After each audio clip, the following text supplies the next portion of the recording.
Bonjour à tous, aujourd'hui Teens Up accueille Laurine de Couleurs du Monde, Lucia du CRIJ Europe Direct et Mathilde qui est volontaire au CRIJ pour aborder la thématique être citoyen ici ou ailleurs.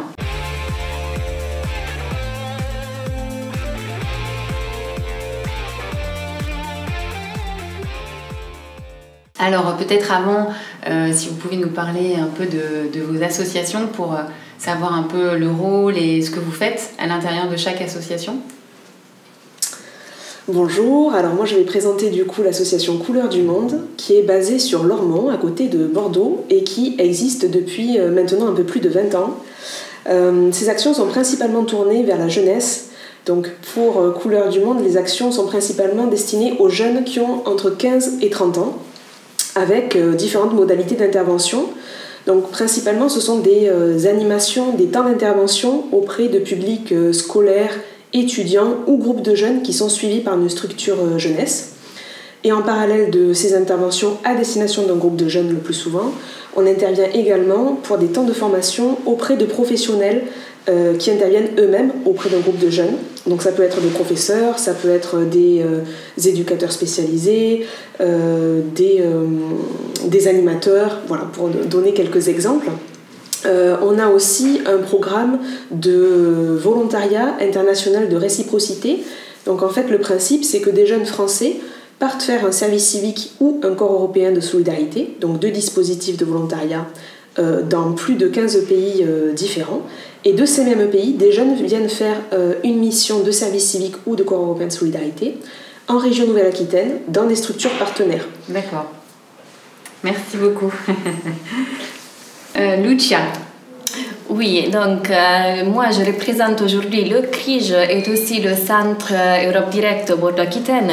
Le CRIJ, qu'est-ce que c'est? C'est une association qui a été créée en 1976 et qui permet aux jeunes d'avoir accès à différentes ressources et d'informations sur plusieurs sujets comme l'emploi, le job, la santé, les loisirs.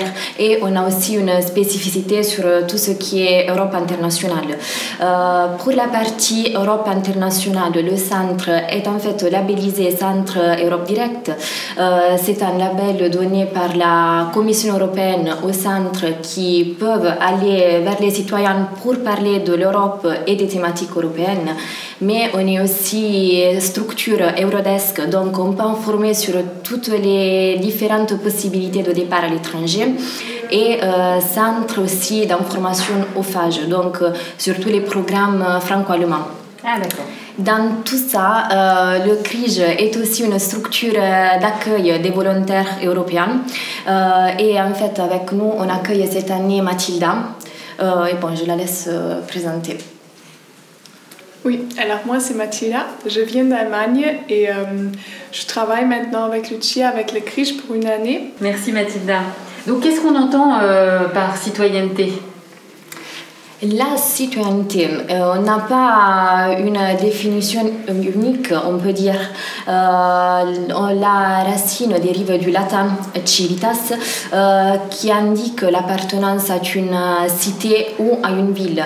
Donc, on peut dire que plus en général, la citoyenneté est liée à un État, mais vu qu'il n'y a pas une définition univoque pour ça, on peut dire qu'il y a plusieurs personnes qui ne se sentent pas appartenir à une citoyenneté spécifique, mais que plutôt se définissent citoyens du monde et donc cosmopolites. D'accord.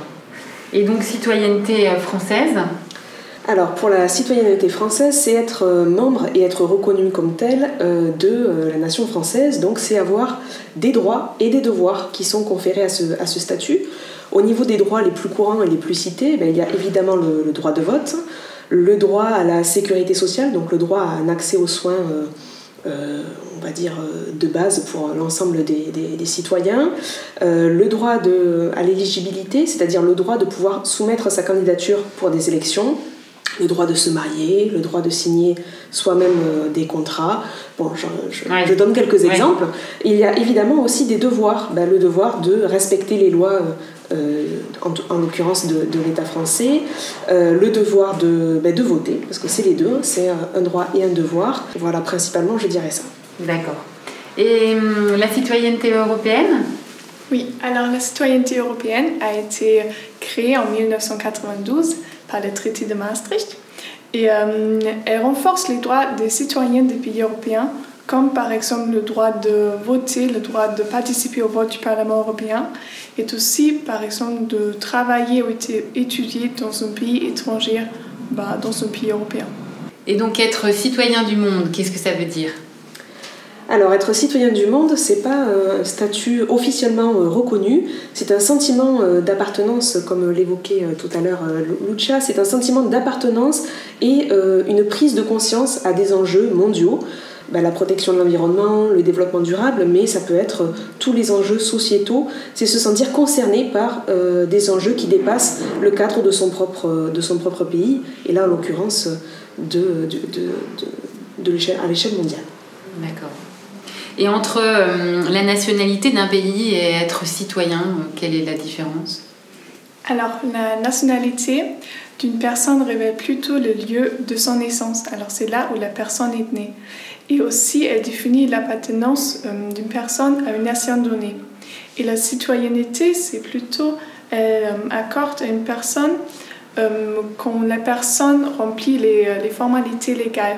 Donc, c'est-à-dire que toute personne peut devenir membre d'État quand elle remplit les exigences légales du pays concerné. D'accord.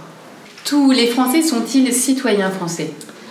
Eh bien non, on peut habiter en France et avoir du coup une nationalité, une citoyenneté d'un autre pays, ce qui n'empêche évidemment de s'impliquer et d'avoir envie de s'intéresser à ce qui se passe dans la vie en France. Mais effectivement, au niveau des droits et des devoirs, c'est vraiment spécifique aux citoyens français au terme juridique, comme on l'a évoqué tout à l'heure.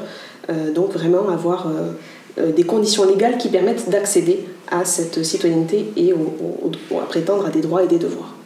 Tous les Français sont-ils citoyens européens ?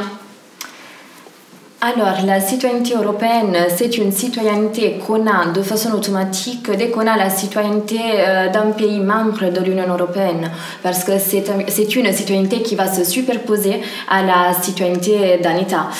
Pour ça, tous les Français sont aussi des citoyens européens, oui. Peut-on perdre la citoyenneté française ?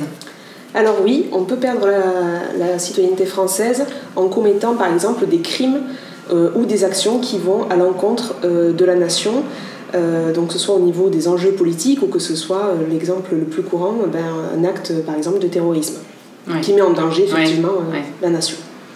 Et peut-on perdre la citoyenneté européenne ? Oui, évidemment. Alors, il y a quelques délits qui sont aussi graves, qui ne sont pas seulement punis par l'emprisonnement, mais aussi par la suppression des droits fondamentaux qui sont liés à la citoyenneté. Et en 2007, il y avait une réforme qui a établi que c'est maintenant le juge qui décide après une condamne si le droit de vote doit être révoqué ou maintenu. D'accord. On parle souvent d'égalité homme-femme, mais en quelle année les femmes ont-elles obtenu le droit de vote en France ? Alors, ça a été assez tardif, puisque les femmes ont obtenu le droit de vote en France en 1944, après un long combat et des revendications, des manifestations pour pouvoir, du coup, obtenir ce droit. D'accord. Dans le monde, y a-t-il encore des femmes qui n'ont pas le droit de vote ? Oui, il y a encore des femmes qui n'ont pas le droit de voter à Taïwan et par exemple au Sahara occidental, mais le dernier pays qui a aussi donné le droit de vote aux femmes a été l'Arabie Saoudite en 2011 et donc les femmes ont pu voter qu'en 2015 pour les élections municipales. Une petite curiosité concerne aussi le Vatican, parce qu'en fait au conclave il n'y a que des prêtres et donc les femmes sont directement exclues du droit de vote, vu que c'est que réservé aux hommes et les femmes ne peuvent pas être ordonnées comme prêtres dans l'Église catholique.